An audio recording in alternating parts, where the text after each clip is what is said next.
Well, Rachel, we ended last show talking about whether or not the Oilers might be totally on track by the time we talked. We recorded the last show on Thursday morning, and now here we are. They indeed were not on track. Monday morning, and the coach, assistant coach, they're gone. Jay Woodcroft and Dave Manson fired on the morning of the day of our Lord on Sunday. I just thought of this. Yeah. How does the Edmonton goalie coach still have a job?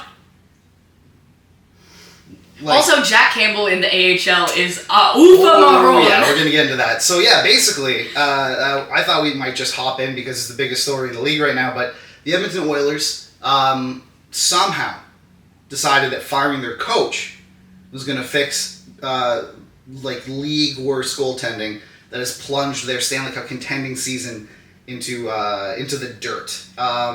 It's not smart. Yeah, Jay Woodcroft and Dave Manson, they are gone.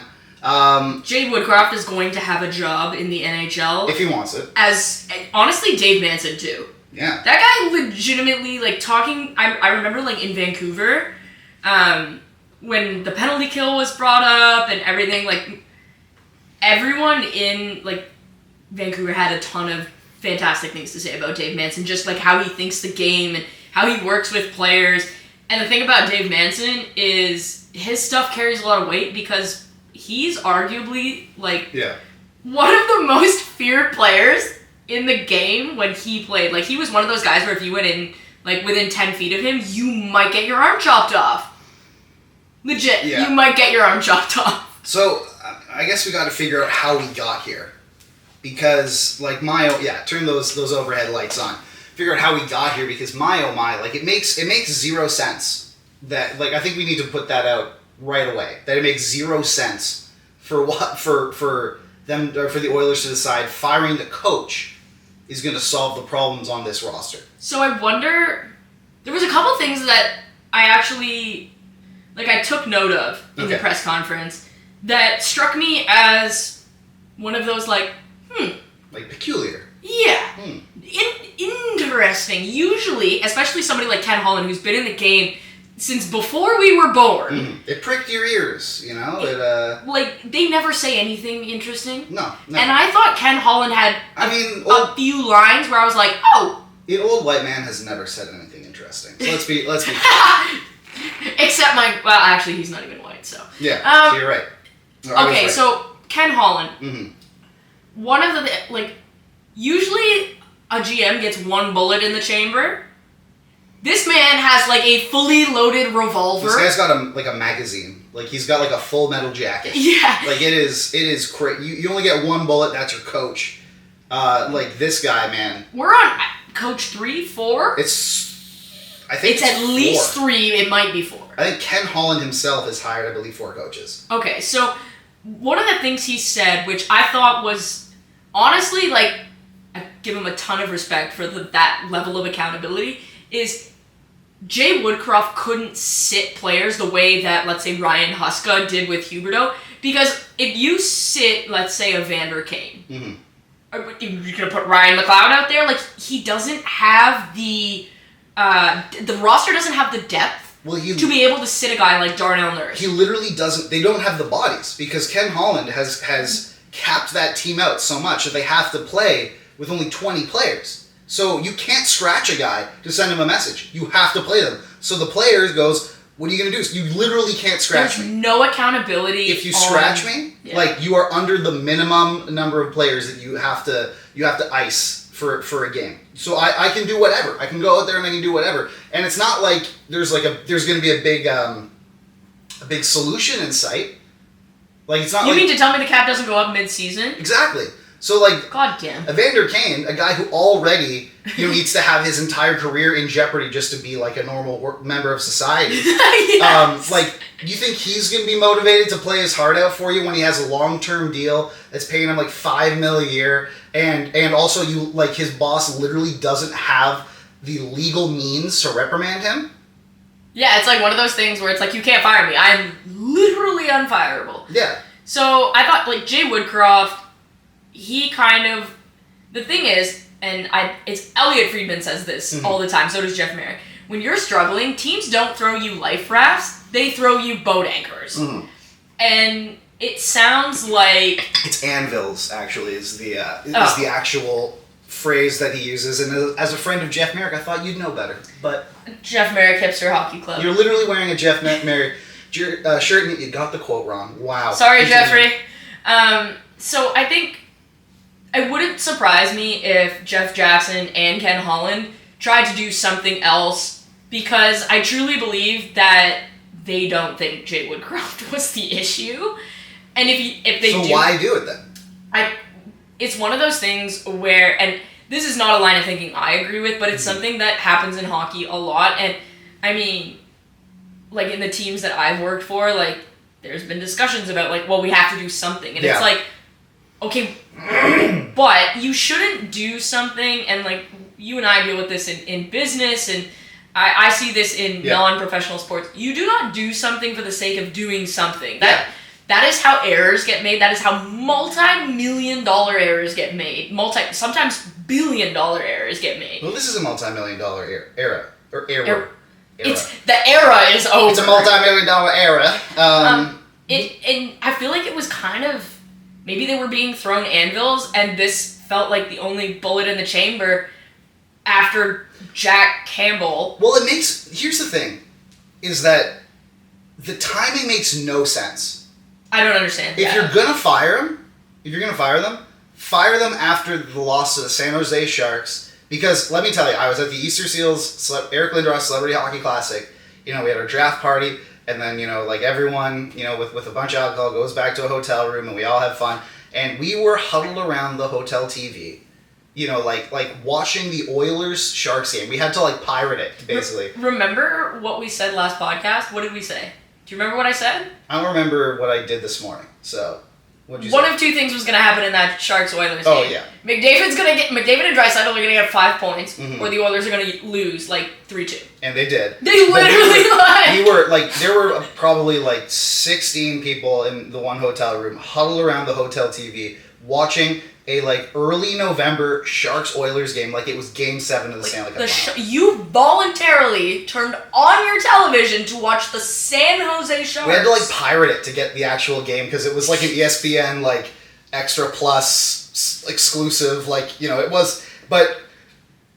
And the thing is that, all of their problems were evident in that game.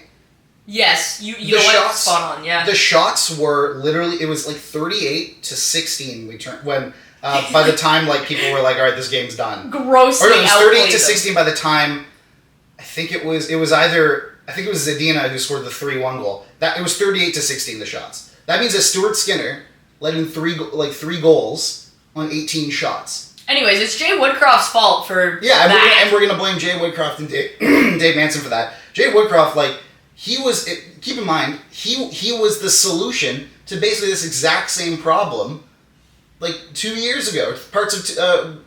He came in after the disastrous Dave Tippett start and completely whipped them to shape, led them to the Western Conference Final, and then the next year, even with horrendous goaltending, led them to the second round of the playoffs, and then they have a combined 8.64 save percentage. Excuse me, like Scotty Bowman could not win a team save percentage. That is 10 points lower than the next closest team. Yikes! Like that is their problem. I know they have other issues. Darnell Nurse isn't a $9.25 million player. Draisaitl and McDavid, they aren't, like, tearing the world apart like they were before. Evander Kane's struggling a bit, yada yada. But all of that looks so much less daunting than that if you have goaltenders who are even giving you like 880. Like, if you put one of those, like, shooter tutors in the net right now, it might stop more pucks, honestly. But, like, okay, so this is one of those, how we talk about, like, stop retreads. Chris Knobloch, not a retread. Good on them. Also, a legit Jeff Jackson guy. Like, Jeff Jackson, first of all, Chris Knobloch coached, Knobloch means garlic in German, just so you know. So, this is the garlic coach. Mm-hmm. He coached McDavid in Erie, and McDavid has, at least, like, to my knowledge, been very, like, open about the fact that, like, that's one of his favorite coaches that he's ever played for. But I have to wonder if it's kind of one of those things where they tried to do something else to fix this because they understand that Jay Woodcroft wasn't the problem, but you can't, in their eyes, do nothing, especially when Daryl Cates is your owner. That's not really an option.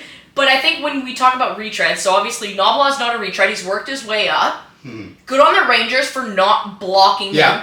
I think the Rangers deserve a ton of credit. I don't think you can. Yes, you can. Coaches, so... Not for an elevated role, isn't it? Isn't it? No, only for so how it moves? works is you can give permission, but, it has to be for an elevated role. You can't ask for a lateral role, but a team can say no in season. So I guess they're technically under contract. A lot of NHL teams will tell their AHL coaches, decide now because you may not leave during the season. Yeah. And there's been some exceptions made, but with Knoblauch, the issue they had was, so the Oilers came and said, we want permission because we want to make him an NHL head coach. Yeah. And if the Rangers would have said no, that likely means they have to promote Knoblauch to the Rangers bench. And Peter Laviolette literally got hired 5 months ago. So that wasn't really on the table. So I think the Rangers deserve some credit here. Well, also Laviolette's doing a great job. Exactly. They're not gonna turn. They're not canning him. They might win the Metro. And so I think the Rangers deserve some credit here for saying, you know what, this is the best thing for our employee. And so that, there you go, you have that.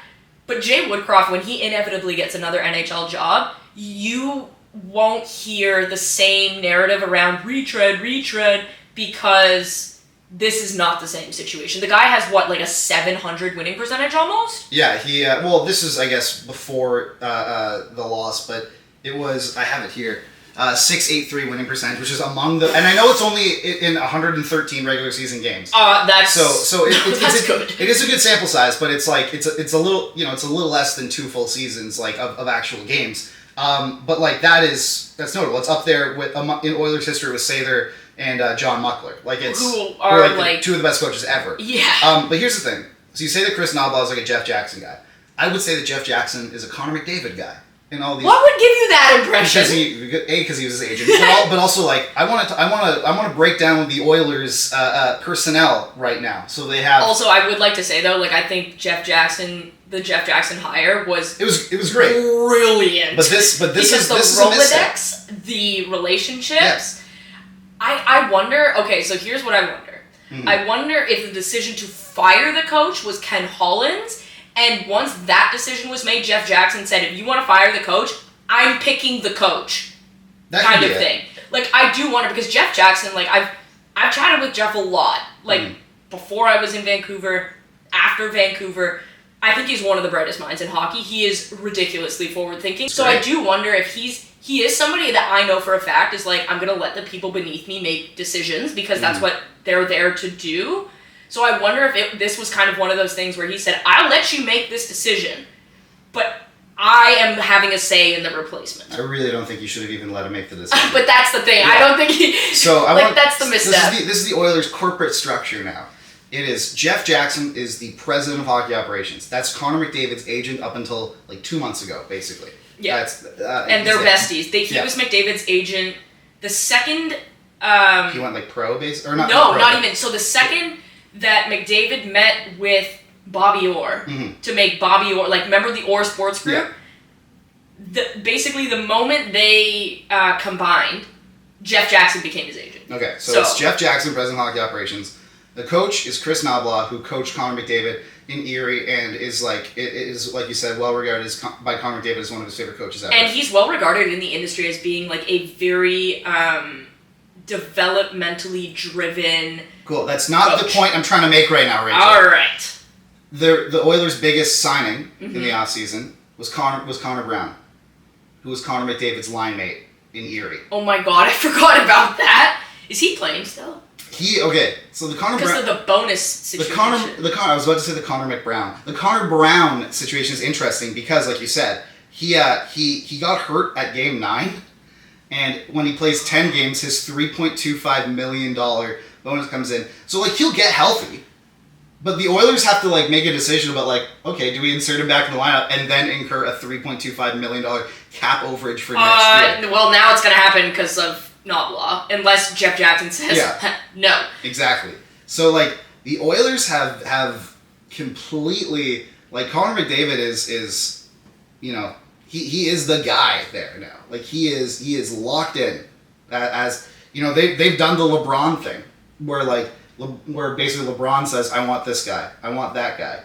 You know they've. I wonder though because like.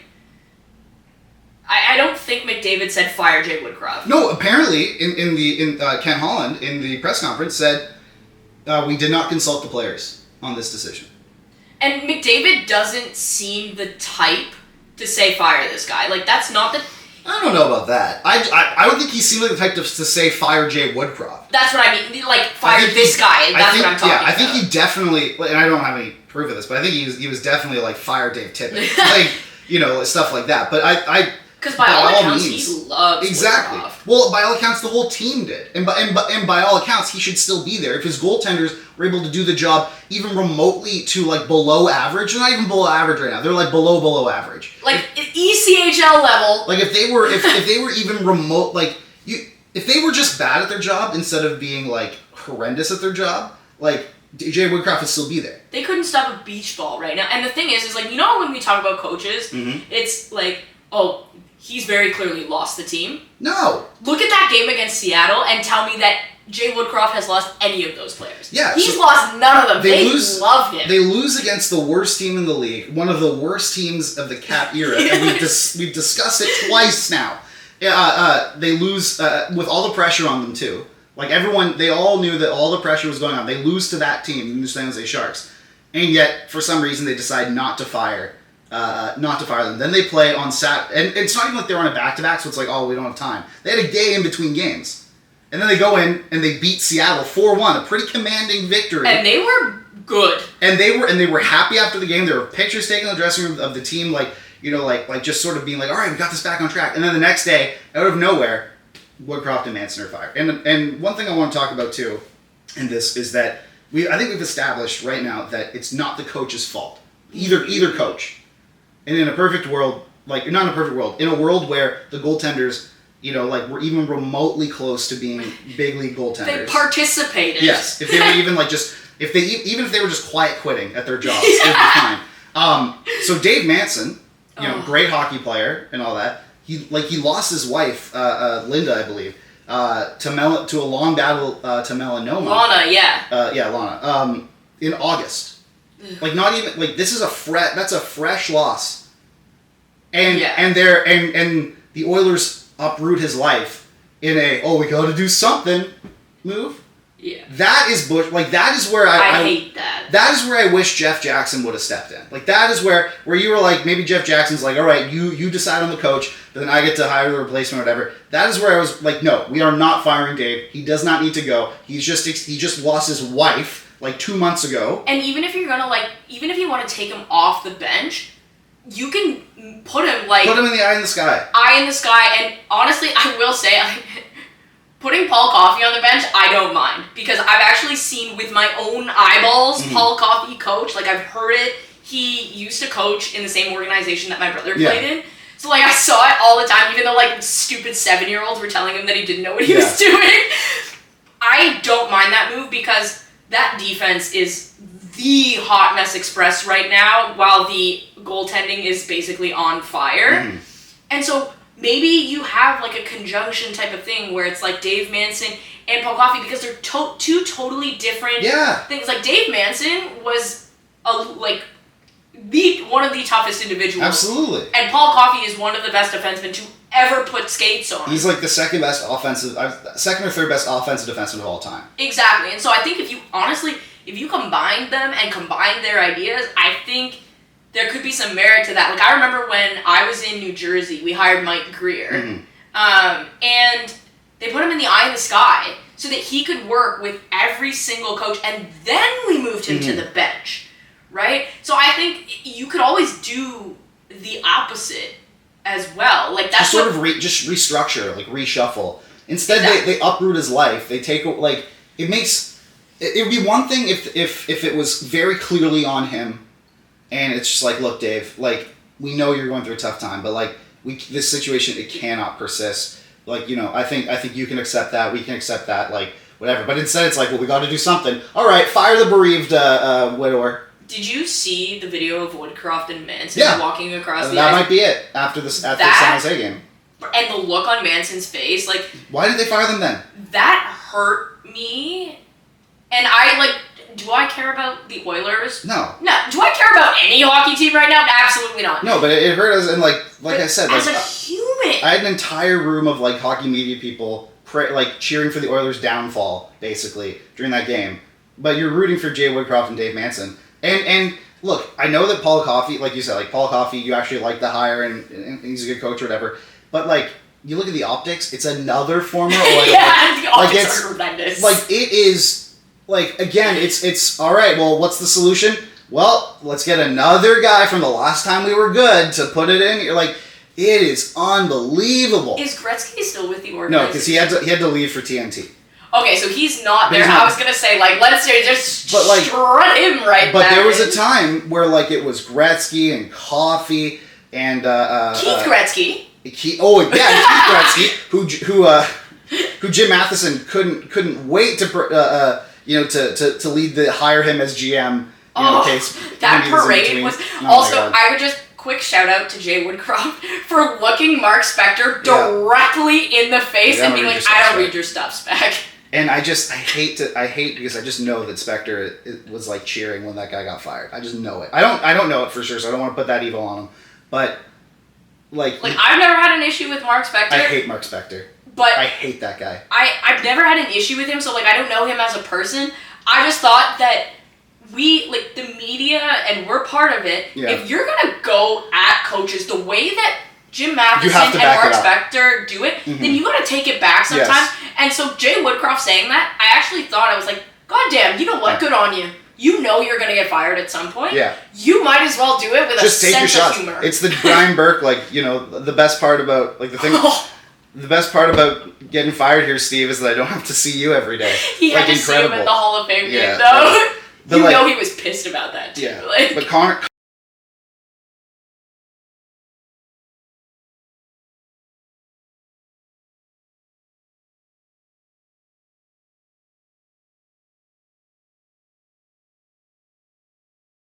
Everything that you hate about, like, the old guard in hockey media, like the old guard guy who refers to himself as a scribe, who, you know, like, thinks that he's writing about...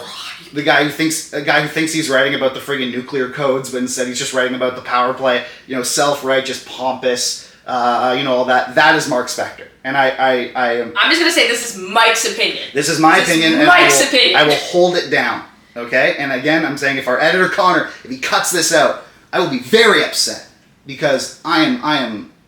That is my opinion, and I'm just glad that Jay Woodcroft does not have to see Mark Spector every day anymore. That's good. So, yeah, like they send Jack Campbell down to the AHL. And it went... Do you want to know what his save percentage is? I mean, I'm sure you looked at it in the prep, so... I actually didn't look at it in the prep, but did you see the goal I tweeted? Yeah, it was broken. I want you to guess what... He played two full AHL games this weekend for Bakersfield. I want you to guess what his total save percentage was after those two games. 820. Yeah, 826. Oh my god, I didn't think I was actually close. 826. So worse than it was in the NHL. Oh, by like 30 points. Okay. Oh no, by 50 points actually, because he was an 874, and he was actually higher than Stuart Skinner. Because Stuart Skinner was an 856. It's not good for now the group. Now he's an 826. He's down there, and also Jack Campbell, when he got sent down, he said, "I thought I was playing well." So that was. Hey, whoa! Yeah, what? Did you not know that? Because he got interviewed after he got sent down to Bakersfield. And they were like, what did you think of the demotion? Or like, what was it like? Or whatever. He was like, well, I thought I was playing well. Do you know the, and we rip on Jack Campbell because he's like always super hard on himself. Do you know Jack Campbell. The level of self-awareness you have to lack to think you're playing well and you have like an 870? Come on, Jack. Like, we want you to be a little bit more positive, but like, we need to be self-aware. I covered Jack Campbell for 2 years. He's great. You know? So, like, I'm... The other thing is, like, you know how, like, Oilers... Or, not Oilers. You know how athletes sometimes, like, they get mad, and you can tell it's, like, performative madness? Yeah. Like when Connor Bedard was on camera when someone stepped on the logo, and he had to look like he was He cared. He was like, oh no, someone better not have done that. Like, shut up. Exactly. Yeah.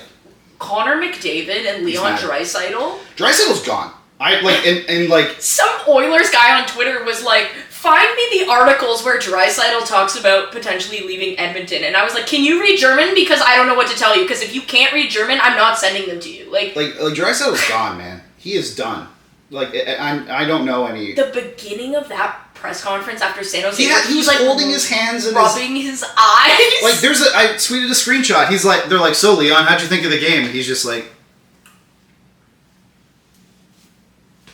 I don't know, man. It sucked. Like that's what it looked like. It was brutal. Looks like there's a difference. Like there's a look of like somebody kicked my dog, and then there's a look of like I am going to repaint this dressing room by scratching the paint off the wall with my fingers.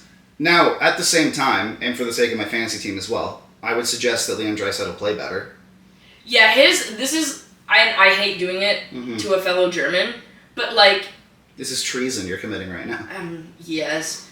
At least with McDavid, he's like, he's never cheating you for effort. Like, that guy is doing everything he can. With Draisaitl, what I've noticed is, like, as he's gotten more frustrated, and rightfully so, like, him and McDavid have carried that team for years. For the entire time they've been on that team. So he's allowed to be frustrated. Yeah. But the body language, like, on the ice has been concerning. And I think as somebody who wears a letter and as somebody who is the second biggest part of that hockey team... If anyone is going to drag the Oilers out of the rut, you need to lead by example. And I do wonder if McDavid is still playing hurt. Whereas, he definitely is. Like, he was supposed to be out for 1 to 2 weeks, and he came back in 6 days. Like, he's for the Heritage Classic. But, like, the thing is, they can't sit him because... no. They don't have, don't have cat unless it's an LTR situation. Do they have their first round pick this year? Yeah. Because, they don't actually. Could you imagine if they were just like, you know what? We're going... I'm trying to think of what first they traded for Ekholm, because that would probably have been... They have their own first. Okay, they don't have a third or a fourth. But could you imagine if, the Oilers... Or a second next year. Like, if the Oilers didn't get it back on track and somehow ended up with, Macklin Celebrini. I legitimately, I know that... That would be deeply funny. I know that we talk about, the league rigging the draft or whatever, and I will tell you... I'm okay with this one. No, but, I will tell you, with definitive... the league will rig the draft so the Oilers do not get first overall pick this year. I will tell you that with, pretty much... complete certainty, they will ensure that does not happen. But it would be super funny. It would be funny for 1 second, and then I would feel a rage that I have not felt in my 27 years on this earth. It would be very funny for 1 second, be like, ha, man, crazy. And then I'd go I've dedicated my livelihood to a sport that just awarded the most mediocre, incompetent organization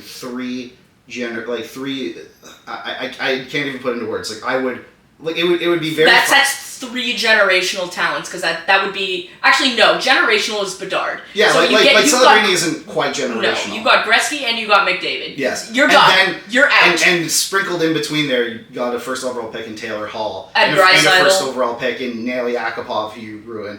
And Leon Draisaitl, who you actually, just struck gold on because he was not supposed to be this good in his scouting. And, all that. And you've just, squandered it all, basically. And if they got Macklin Celebrini, I know that Cole Eiserman or Ivan Demidov. I know that we joke about turning into the Joker or whatever, but I can't think of a situation where laughter would turn where immediate laughter would then turn into a psychological break. So I wonder with the Oilers, right? Because we talked about it from an analytics perspective. Yeah, they're not bad. No, it's their goaltending is actually ass cheeks. And it's crazy. It's fucking awful. It's crazy that the organization wasn't able to look at that and come up to the same conclusion that my dumb ass did. Would you trade? I was thinking about this. Would you actually consider trading somebody like Ryan Nugent-Hopkins if it could net you a bona fide star goalie? If Boston called you all of a sudden and they had let's say Don Sweeney took crazy pills one day. Yeah. because this is absolutely not happening. But let's say he took crazy pills one day and, like, bumped his head. If he called you and said, give me Ryan Nugent-Hopkins and your first-round pick, and I'll give you Linus Ullmark. Or not your first, that's excessive. But, like, give me Ryan Nugent-Hopkins and something, and I'll give you Linus Ullmark. How quickly are you driving Ryan Nugent-Hopkins to the airport?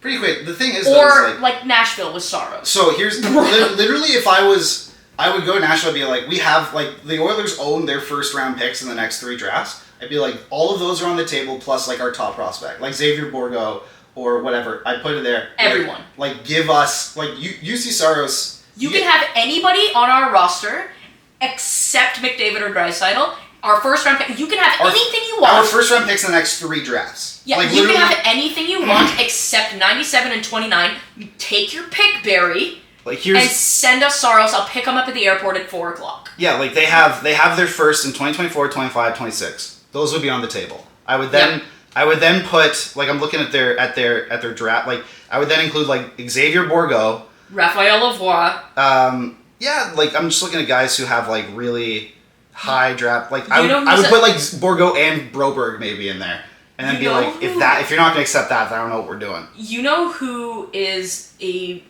really Barry Trotz type player? Who? Zach Hyman. Yeah. But if Zach Hyman gets you UC Saros, that's a trade you make every day of the week. Yeah, absolutely. I would trade Zach Hyman and a first for Saros, and I would not even think twice about it. Especially because, like, with his age, like that, like he's 31 and he's making 5.5. Like with his age, like that's only going to go down. Right, but he's one of those guys similar to Ryan O'Reilly, where that's a really good guy for your young players. Dude, can you imagine playing like a playoff series against a team that has a line with Ryan O'Reilly and Zach Hyman on it? And then Philip Forsberg on the other side. It would drive you crazy. Like you'd be on like suicide watch, heading to the rink every game. But like I honestly like you can't not do anything, and even if this is one of those situations where even if you lose the trade, because you have to pay through the nose, it better be for the right goalie. It's got to be Saros or Ullmark. I don't even know if I would like. I don't even think Ullmark, and I know this is crazy considering or like Demko. Like it has to be. Actually, no, because I'm not convinced Demko would be Demko without Ian Clark. Yes. So I'd call Vancouver and be like, how much can we pay you for Ian Clark? Well, I would say like literally like can you in a trade can you throw in a goalie coach? Like can you be like Ian Clark?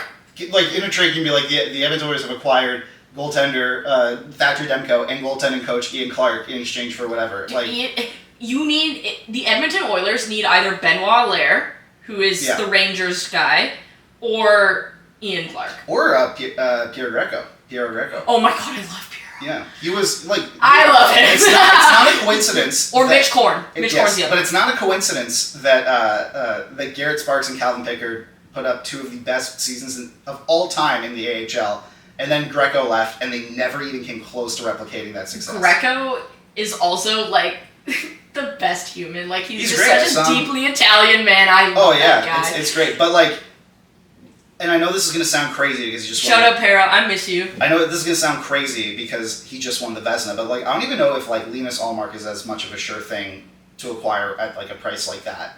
Like I agree with you. Like I would be going Saros first because I think Linus Ullmark is an incredible goaltender. Like he proved that, and like if you look at his like high danger stuff and like the stuff that's like sort of that takes away the defense aspect of it, like just like the high danger save percentage or whatever. Like he's still like among the best. But like if you are gonna pay the price that we just put, which is like you go to a team and you just basically give it our next 3 first round picks and our 2 top prospects, like 4 this goalie.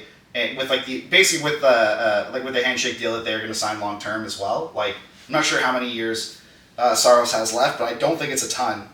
No. So it's not like but like I don't know. I don't know if I pay that for Ullmark.